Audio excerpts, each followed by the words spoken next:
Logic data സൊല്യൂഷൻസിൻ്റെയും Juventus media സർവീസിൻ്റെയും സഹകരണത്തോടെ ഞങ്ങൾ നിർമ്മിക്കുന്ന ആനുകാലികവും വാർത്താ പ്രാധാന്യമുള്ളതുമായ ധാരാളം വീഡിയോകൾ നിങ്ങളിലേക്ക് എത്തിക്കാൻ സാധിച്ചതിൽ ഞങ്ങൾക്ക് വളരെയധികം ചാരിതാർത്ഥ്യമുണ്ട്.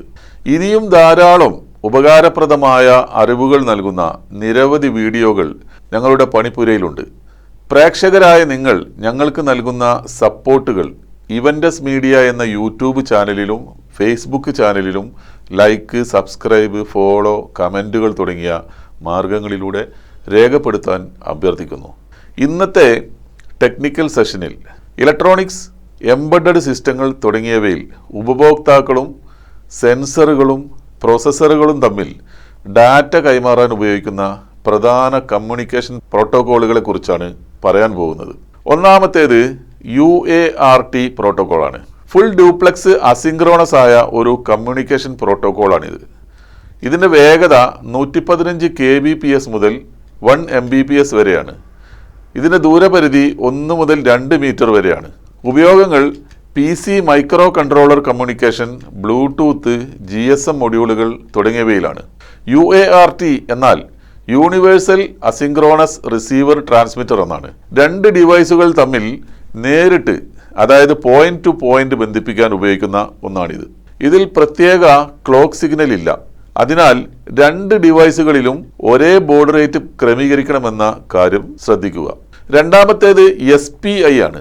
ഫുൾ ഡ്യൂപ്ലക്സ് സിങ്ക്രോണസ് ആയ ഒരു കമ്മ്യൂണിക്കേഷൻ പ്രോട്ടോക്കോളാണിത്. വേഗത വളരെ ഉയർന്നതാണ്.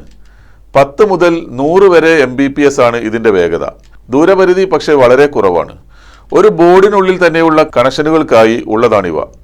ഉപയോഗങ്ങൾ SD കാർഡുകൾ, ഡിസ്പ്ലേകൾ, വേഗമേറിയ സെൻസറുകൾ തുടങ്ങിയവയാണ്.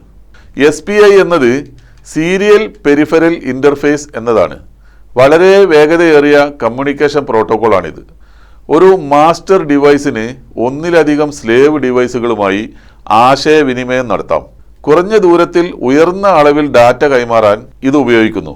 മൂന്നാമത്തേത് I2C ആണ്. ഹാഫ് ഡ്യൂപ്ലക്സ് സിങ്ക്രോണസ് ആയ കമ്മ്യൂണിക്കേഷൻ പ്രോട്ടോക്കോളാണിത്. ഇതിൻ്റെ വേഗത 100 kbps മുതൽ 3.4 Mbps വരെയാണ്. ദൂരപരിധി വളരെ കുറവാണ്. അതായത് ഒരു PCB ലെവൽ മാത്രമേ ഉള്ളൂ. ഉപയോഗങ്ങൾ RTC, ടെമ്പറേച്ചർ കൺട്രോൾ സെൻസറുകൾ, OLED ഡിസ്പ്ലേകൾ തുടങ്ങിയവയാണ്. I2C അഥവാ ഇൻ്റഗ്രേറ്റഡ് സർക്യൂട്ട്, ഇവ ഉപയോഗിച്ച് ഒന്നിലധികം മാസ്റ്ററുകൾക്കും സ്ലേവുകൾക്കും കമ്മ്യൂണിക്കേറ്റ് ചെയ്യാം. ഓരോ ഡിവൈസിനും പ്രത്യേക 7 ബിറ്റ് അല്ലെങ്കിൽ 10 ബിറ്റ് അഡ്രസ് ഉണ്ടായിരിക്കും. നാലാമത്തേത് CAN പ്രോട്ടോക്കോളാണ്. ഹാഫ് ഡ്യൂപ്ലക്സ് അസിൻക്രോണസ് ആയ കമ്മ്യൂണിക്കേഷൻ പ്രോട്ടോക്കോളാണിത്. ഇതിൻ്റെ വേഗത 1 Mbps മുതൽ 8 Mbps വരെയാണ്. ദൂരപരിധി കൂടുതലുണ്ട്. അതായത് 40 മീറ്റർ മുതൽ 1 കിലോമീറ്റർ വരെ ദൂരത്തേക്ക് ഇത് കണക്ട് ചെയ്യാം. ഇതിൻ്റെ ഉപയോഗം ഓട്ടോമോട്ടീവ്, വ്യവസായ മെഷീനുകൾ തുടങ്ങിയവയാണ്. CAN എന്നത് കൺട്രോളർ ഏരിയ നെറ്റ്വർക്ക് എന്നതാണ്. നോയ്സ് റെസിസ്റ്റൻസ് വളരെ കൂടുതലുള്ള ഡിഫറൻഷ്യൽ സിഗ്നലിംഗ് ആണ് ഇതിൽ ഉപയോഗിക്കുന്നത്. വണ്ടികളിലെ അനേകം സെൻസറുകളും ECUകളും തമ്മിൽ തടസ്സമില്ലാതെ ഡാറ്റ കൈമാറാൻ ലളിതമായ ബസ് ടോപ്പോളജി ഇത് നൽകുന്നുണ്ട്. അടുത്തത് RS-232 ആണ്. UARTയുടെ ഉയർന്ന വോൾട്ടേജ് വെർഷനാണ് RS-232. +3 വോൾട്ട് മുതൽ +15 വോൾട്ട് വരെ ഇതിൽ ഉപയോഗിക്കുന്നു. വോൾട്ടേജ് കൂടുതലുള്ളതിനാൽ UARTയേക്കാൾ കൂടുതൽ ദൂരത്തേക്ക് സിഗ്നൽ നോയ്സ് ഇല്ലാതെ തന്നെ അയക്കാൻ ഇതുമൂലം സാധിക്കും. ആറാമത്തേത് വൺ വയർ പ്രോട്ടോക്കോളാണ്.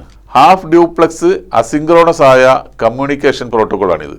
ഇതിൻ്റെ വേഗത 16.3 kbps മുതൽ 142 kbps വരെയാണ്. 100 മീറ്റർ വരെ ദൂരപരിധിയിൽ ഇത് കണക്ട് ചെയ്യാം. ഇതിൻ്റെ ഉപയോഗങ്ങൾ DS18B20 പോലെയുള്ള ടെമ്പറേച്ചർ സെൻസറുകളും ബട്ടൺ പോലുള്ള ഉപകരണങ്ങളുമാണ്. വൺ വയർ ഒരൊറ്റ ഡാറ്റ ലൈൻ മാത്രം ഉപയോഗിക്കുന്നു. പവർ നൽകാനും ഇതേ ലൈൻ ഉപയോഗിക്കാം. വേഗത കുറവാണെങ്കിലും കുറഞ്ഞ ചെലവിൽ നീളമുള്ള കേബിളുകൾ വഴി സെൻസറുകൾ ബന്ധിപ്പിക്കാൻ ഇത് വളരെ മികച്ചതാണ്. ഈ പ്രോട്ടോക്കോളുകളെല്ലാം, അതായത് UART, SPI, I2C, CAN, RS-232, one wire, ഇവയെല്ലാം ഇന്നും മൈക്രോ കൺട്രോളറുകളിലും എംബഡഡ് സിസ്റ്റങ്ങളിലും വ്യാപകമായി ഉപയോഗിക്കുന്നുണ്ടെങ്കിലും ഡാറ്റ ട്രാൻസ്ഫർ വേഗത, ഊർജ ഉപഭോഗം, ദൂരം, ഡാറ്റയുടെ ബാൻഡ് വിഡ്ത്ത് തുടങ്ങിയ അടിസ്ഥാനമാക്കി ഇതിനേക്കാൾ മികച്ചതും ആധുനികവുമായ നിരവധി സംവിധാനങ്ങൾ വേറെയുണ്ട്. ഉദാഹരണമായി I2C, SPI എന്നിവയ്ക്ക് പകരമുള്ള ആധുനിക സംവിധാനങ്ങൾ എന്തൊക്കെയാണ് എന്നൊന്ന് നോക്കാം. അത് I3C ആണ്. ഇംപ്രൂവ്ഡ് ഇന്റർ ഇൻ്റഗ്രേറ്റഡ് സർക്യൂട്ടാണിത്. I2Cയുടെ അടുത്ത തലമുറ പതിപ്പാണിത്. I2Cയേക്കാൾ 10 ഇരട്ടി വേഗതയുണ്ട്. കുറഞ്ഞ പവർ മാത്രം ഉപയോഗിക്കുന്നു. ഡൈനാമിക് അഡ്രസ്സിങ്ങും ഇൻബാൻഡ് ഇന്ററപ്റ്റുകളും ഇത് സപ്പോർട്ട് ചെയ്യുന്നുണ്ട്. അടുത്തത് MIPI പ്രോട്ടോകോളാണ്. സ്മാർട്ട് ഫോണുകൾ, ക്യാമറകൾ, ഡിസ്പ്ലേകൾ എന്നിവയിലാണ് ഇവ ഉപയോഗിക്കാറുള്ളത്. SPIയെ അപേക്ഷിച്ച് വളരെ ഉയർന്ന ബാൻഡ് വിഡ്ത്ത് ഇത് നൽകുന്നുണ്ട്. ഹൈ ഡെഫിനിഷൻ വീഡിയോകളും ക്യാമറ ഡാറ്റ ട്രാൻസ്ഫർ എന്നിവയിൽ ഉപയോഗിക്കാൻ വളരെ അനുയോജ്യമാണ്. CAN RS-232 എന്നിവയ്ക്ക് പകരമുള്ള ഒരു ഇൻഡസ്ട്രിയൽ വാഹന ആവശ്യങ്ങൾക്ക് ഉപയോഗിക്കുന്ന സിസ്റ്റങ്ങളാണ് സിംഗിൾ പെയർ ഈതർനെറ്റ്, അതായത് SPE. ഒറ്റ ജോഡി വയറിലൂടെ ഈതർനെറ്റ് നൽകുന്ന പുതിയ സാങ്കേതിക വിദ്യയാണിത്. CAN RS-485 എന്നിവയ്ക്ക് പകരം ആധുനിക കാറുകളിലും ഫാക്ടറികളിലും ഇത് ഉപയോഗിക്കുന്നുണ്ട്. 10 Mbps വേഗതയും 1 കിലോമീറ്റർ വരെ ദൂരവും ഇതിന് സപ്പോർട്ട് ചെയ്യാൻ സാധിക്കും. ഒരു വയറിലൂടെ തന്നെ പവറും ഡാറ്റയും നൽകാം. അടുത്തത് ഇതർകാറ്റ് അഥവാ പ്രോഫിനെറ്റ് ആണ്. റിയൽ ടൈം ഇതർനെറ്റ് പ്രോട്ടോകോൾ ആണിത്. CAN ബസ്സിനേക്കാൾ വളരെ വേഗത്തിൽ, അതായത് 100 Mbps മുതൽ 1 Gbps വരെ കൃത്യമായ സമയബന്ധിതമായി ഡാറ്റ കൈമാറാൻ വ്യവസായ മേഖലയിൽ ഇത് ഉപയോഗിക്കുന്നുണ്ട്. ഉയർന്ന വേഗതയും വലിയ ഡാറ്റയും കൈമാറാൻ ഹൈ ബാൻഡ് വിഡ്ത്ത് ഉള്ള സിസ്റ്റമാണിത്. അടുത്തത് USB ആണ്. ഹാർഡ്വെയർ ഉപകരണങ്ങളെ പരസ്പരം ബന്ധിപ്പിക്കാനാണ് ഇത് സാധാരണ ഉപയോഗിക്കുന്നത്. UART, RS-232 എന്നിവയേക്കാൾ ആയിരക്കണക്കിന് ഇരട്ടി വേഗത, അതായത് Mbps മുതൽ Gbps വരെ ഇതിന് ശേഷിയുണ്ട്. ഇതിന് പ്ലഗ് ആൻഡ് പ്ലേ സൗകര്യവുമുണ്ട്. അടുത്തത് PCI എക്സ്പ്രസ് ആണ്, അതായത് പെരിഫറൽ കോമ്പോണന്റ് ഇന്റർകണക്ട് എക്സ്പ്രസ്. ചിപ്പുകൾ തമ്മിലോ ബോർഡുകൾ തമ്മിലോ ഉള്ള കമ്മ്യൂണിക്കേഷനാണ് ഇത് ഉപയോഗിക്കുന്നത്.